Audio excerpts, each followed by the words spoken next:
Discontinuities have three different primary types. We have infinite discontinuities, jump discontinuities, and removable discontinuities. Infinite discontinuities are when the y value goes to positive or negative infinity. So if I have a graph that has, say, like right here, a vertical asymptote,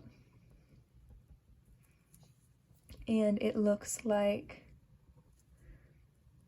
this, and that same equation, the other half of it, looks like this. This is one equation would give us this graph. It's not two separate ones. This is our f of x graph, and this point we're going to call C. Okay.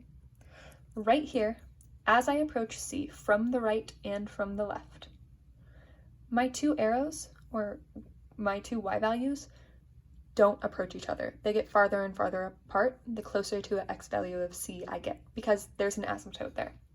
That means we have an infinite discontinuity as x approaches C. So we don't have a number they both go towards, so we say the limit does not exist, DNE.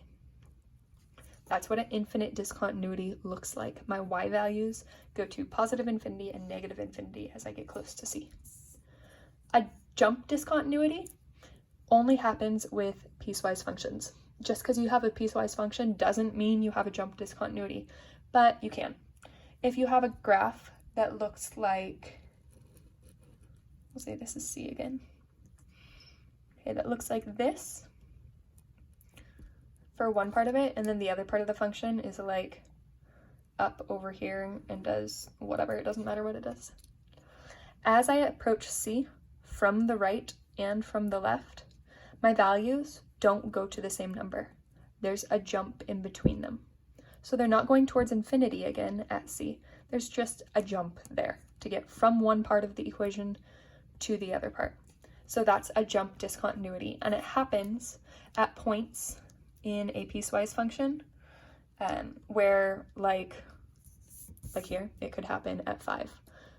If we had like a jump here, if there was one part of the line and then the other part of the line, if there are inequalities here, that's where jump discontinuities occur. So again, the limit as x approaches C of g of x, if this is my g of x graph, does not exist, because as I go towards C from the right and left, it doesn't go towards the same number. And the last type of discontinuity is a removable discontinuity. And something with a removable discontinuity will just have a hole in the graph. It's undefined at one point, and that's it. So I'll do a function that goes like this. There's a hole in it here. The limit, there shouldn't be an h here, so, oh yes there is. This graph is h of x, sorry. The limit as h of x approaches C. I read that horrible. The limit as x approaches C for h of x. Again, this exists. Like there's a hole in this graph.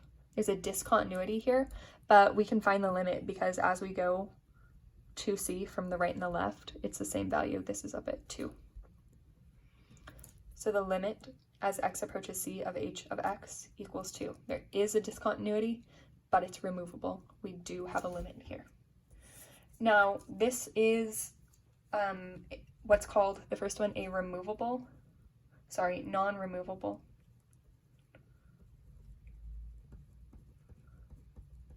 discontinuity.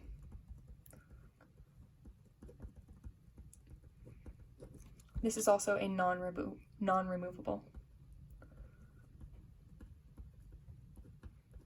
discontinuity.